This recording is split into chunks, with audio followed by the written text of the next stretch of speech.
अस्सलाम वालेकुम। मैं बहुत माज़रत के साथ अपने सारे दोस्तों से इस वीडियो में बहुत माज़रत करना चाह रहा हूँ कि मैं जो करना चाह रहा हूँ वो नहीं हो पा रहा। उसकी एक बेसिक वजह ये है कि हमारे इस एरिया में 2-2 हफ़्ते के लिए लाइट काट दी जाती है और मेरा जो टोटल काम है वो तो है ही इलेक्ट्रिसिटी पर। मुझे आयरन चलाना है, मुझे हीट गन चलानी है, मुझे कंप्यूटर चलाना है, मुझे माइक्रोस्कोप चलाना है, मुझे कुछ भी करना है। मेरा टोटल काम है ही इलेक्ट्रिसिटी पर। अगर इलेक्ट्रिसिटी यहाँ 2-2 हफ़्ते, 1-1 हफ़्ता नहीं होगी तो मेरा काम कारोबार कैसे चलेगा? अब इलेक्ट्रिसिटी वालों का कहना ये है कि इलाके के बहुत सारे लोग जो है वो बिल पे नहीं करते। अगर वो बिल पे नहीं करते तो इलाके के उन लोगों का क्या कसूर है जो बिल पे करते हैं और वह मुसलसल बिल पे करते आ रहे हैं।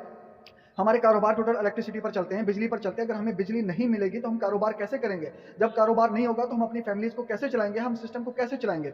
मैंने बहुत कोशिश की कि मैं अपने काम को ऑनलाइन ले जा सकूँ, मैं अपने काम को ऑफलाइन कर सकूँ, मैं फिज़िकल क्लासेस दे सकूँ, मैं मोबाइल रिपेयरिंग का काम कर सकूँ, लेकिन टोटल जो काम है हमारे वो इलेक्ट्रिसिटी पर चलते हैं। और इलेक्ट्रिसिटी पूरे कराची में इन्होंने तबाह कर दी है। वैसे तो कराची के अंदर ना पानी है, ना गैस है, कुछ भी नहीं है, लेकिन इलेक्ट्रिसिटी हमारी एक बहुत ज़्यादा मेन ज़रूरत है। अगर इलेक्ट्रिसिटी नहीं होगी तो हमारे पास कारोबार नहीं होगा। जब हमारे पास कारोबार नहीं होगा तो हम कहाँ जाएँगे? क्या करेंगे? क्या हम गलत रास्ते पर चल पड़े? हम मतलब कौन-सा ऐसा तरीका है, कोई जादू है, हमें वो बता दो कि हम कारोबार कैसे करें? एक तो पहले कारोबार की पूरे पाकिस्तान में वाट लगी हुई है। ऊपर से जो छोटे-मोटे थोड़े बहुत कारोबार वाले हैं, जो सर्वाइव करना चाह रहे हैं, जो कुछ करना चाह रहे हैं, उनके सारे रास्ते बंद कर दिए। मुझे बताएँ कि मैं कहाँ जाऊँ? अब जिस तरह पिछले 1 डेढ़ साल से इन्होंने इलेक्ट्रिसिटी को बंद करना शुरू किया हुआ था और अब इतना ज़्यादा इन्होंने बंद करना शुरू कर दिया है कि मुझे नहीं लगता कि मैं मज़ीद अपने इस कारोबार में सर्वाइव कर सकूँगा। मैं 2-2 हफ्ते से जब लाइट नहीं होती है, मैं मशीन नहीं चला पाता हूँ, मैं इलेक्ट्रिसिटी इस्तेमाल नहीं कर पाता हूँ, मेरा माइक्रोस्कोप नहीं चलता है, मेरी हीट गन नहीं चलती है, मेरा आयरन नहीं चलता है, मैं कहाँ जाऊँ?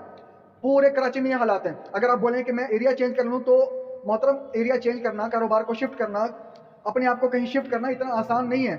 लाखों रुपए आपका खर्च हो जाता है और उसके बाद भी आप जाते ही दूसरे दिन कहीं सेट नहीं हो जाते हो। आपको बसा औक़ात साल हर साल लग जाते हैं। तो आसान नहीं है शिफ्ट होना, सेट होना, किसी दूसरे एरिया में जाना, किसी दूसरे शहर में जाना।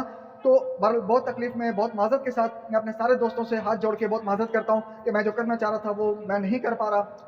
इंटरनेट के मैंने 3-3 कनेक्शन लगवाए कि वो चलें तो मैं ऑनलाइन अपनी क्लासेस दे सकूँ, अपना कारोबार सेट कर सकूँ, दूसरों की हेल्प कर सकूँ। लेकिन 3-3 इंटरनेट के कनेक्शन तो तब चलेंगे ना जब इलेक्ट्रिसिटी होगी। जब इलेक्ट्रिसिटी नहीं है, डिवाइसेज़ ही नहीं चलेंगी तो मुझे नेट कहाँ से मिलेगा? हम मोबाइल को कहाँ चार्ज करेंगे? हम आयरन कैसे चलाएँगे? हम हीट गन कैसे चलाएँगे? मैं क्लासेस कैसे दूँगा? मैं ऑनलाइन वीडियोज़ कैसे बनाऊँगा? तो बहुत माज़रत के साथ मैं कुछ भी नहीं कर पा रहा। अब शायद मुझे नहीं लगता कि मैं अपने इस कारोबार में भी सर्वाइव कर सकूँगा और मैं बस सलाम पेश करता हूँ हमारी हुकूमतों को। मैं सलाम पेश करता हूँ ज़रदारी साहब को, नवाज़ शरीफ साहब को, आसिम मुनीर साहब को, इमरान खान साहब को कि आपको इतने बड़े-बड़े मौके मिले मुल्क को सँभालने के। लेकिन बस अब आज हमारी बद्दुआएँ आपके साथ हैं।